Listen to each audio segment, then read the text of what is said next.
Hi, my name is Yasmin Curran, and today I'll be talking to you about types of social media that you may not get from the point of view of the younger target audience.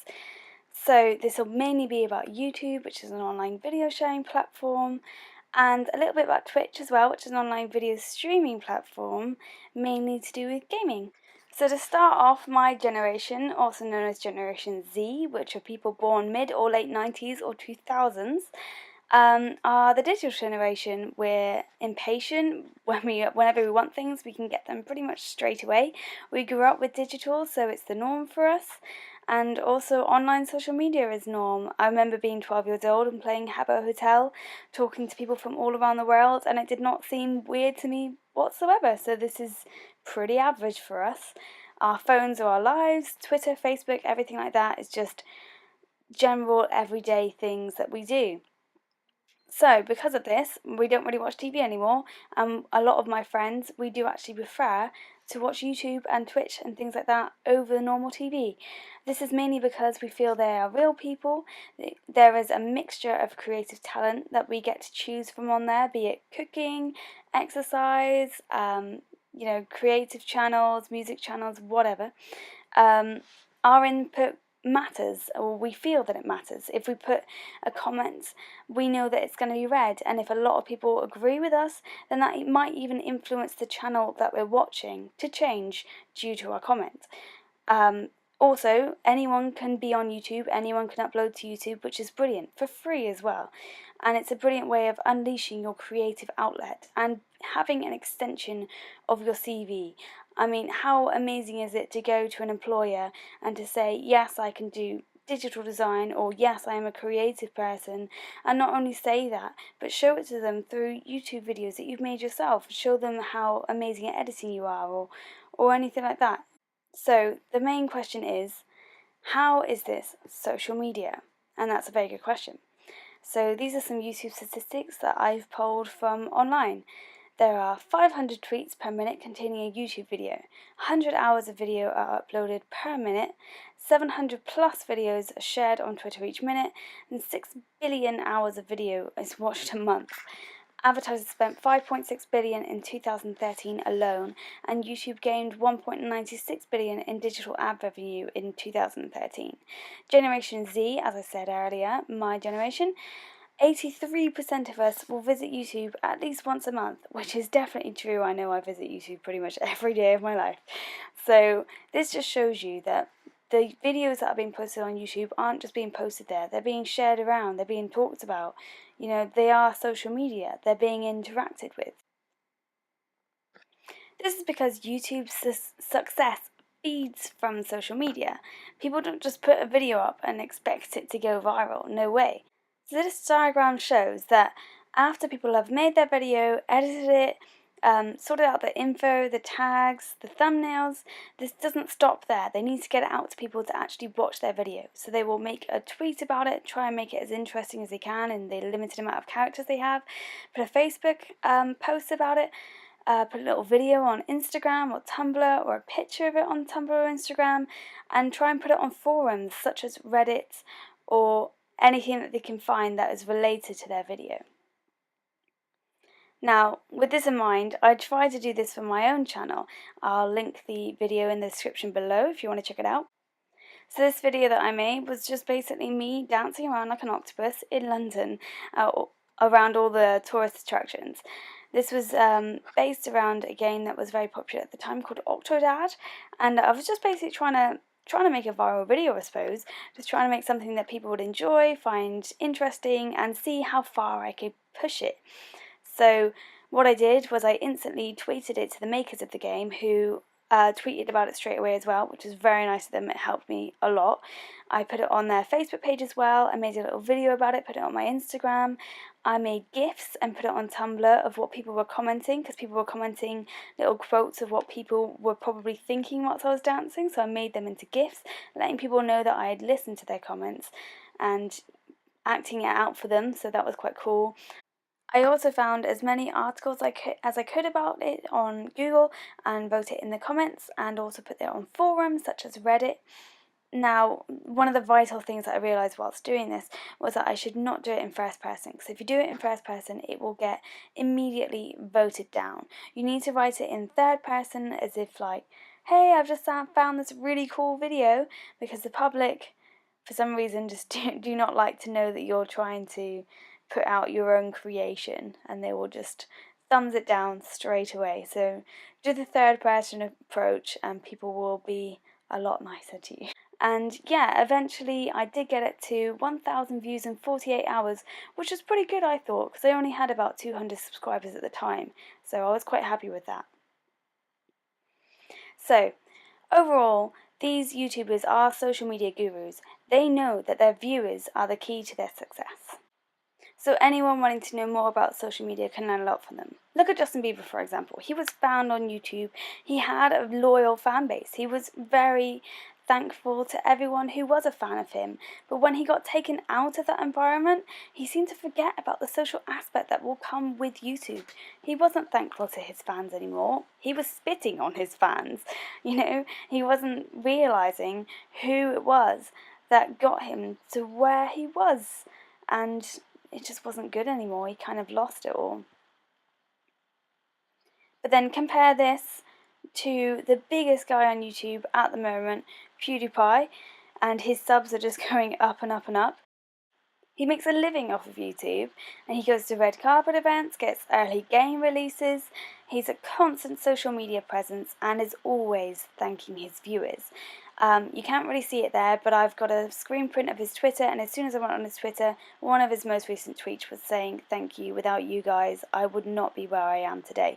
And he does that on a regular basis, making people feel that they are appreciated and that it's good to invest their time into him and his channel. He also has this thing where he gives a bro fist at the end of each video and calls people his bros, so you feel like you're in a nice community. And this is a tactic that a lot of YouTubers use on YouTube, and to me it is genuine. It is a genuine one, and they have now done amazing things through their YouTube channels with their followers and everything else. Dan Is Not On Fire and Amazing Phil have a radio show. Fun for Louie is travelling the world just on his YouTube money. It's Way Past My Bedtime, also known as Carrie, is now doing theatre shows, even though she's never really been or done any actressy things in the past before, but their YouTube channels have helped them be the people that they are today, and they're so thankful for that. Now, YouTube does give you a lot of information through their analytics to try and keep your viewers happy. So this is a screenshot of what your analytics might look like. It shows you what videos they're watching the most of, what they're interacting with the most, and most importantly, who your target audience are. So if they're mainly male, if they're mainly female, how old they are, and this can then help you to make those videos that will keep on pleasing them. You don't have to ask them all the time. You can just find out what they like, what they don't like, and who they are, and you can target the videos towards them and hopefully end up making them happier people. So why should agencies care about this? If they want to target people who are my age or younger, or there are even some older people, who get into this, they need to realise that these are online celebrities now. They're not just average people making YouTube videos, they are celebrities. And in our minds, people like me and a lot of my friends, they're better than the normal celebrities because we feel they have a true identity, or truer than what normal celebrities are, because they're not acting, they're not playing a part, they're not being a character. They might be to some extent, but they're more themselves than an actor is. There's also interaction, so there is a chance that they might tweet you back and everything else. They do their personal touches, so they will ask you to ask them questions and they will answer them in Q&As through videos, so they are listening to you and they do want to answer your questions. And also they have that online presence. A celebrity might tweet out when they're going to be in the next video or making their next album, but an online celebrity is pretty much a normal person. So they will tweet out, what they had for breakfast or what is randomly going through their mind at that time, and you do just feel like they're an average person, just like anyone else, and it just feels a lot more personal, and that you can interact with them. They're not intimidating.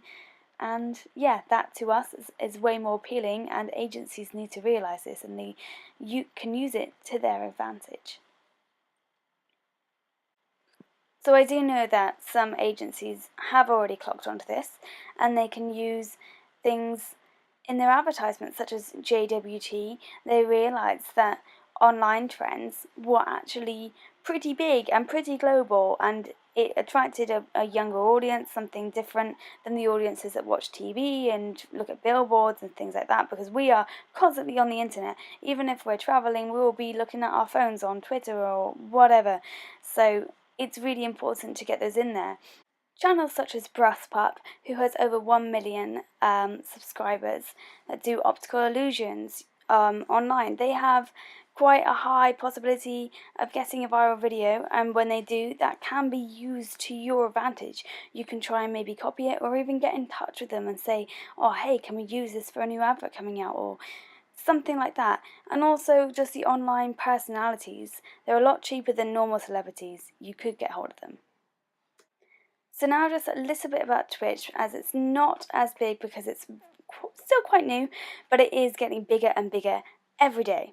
So this is a newer platform, and it's mainly about games, although there are some people who will draw, say, anime or game characters, but it's still kind of game related.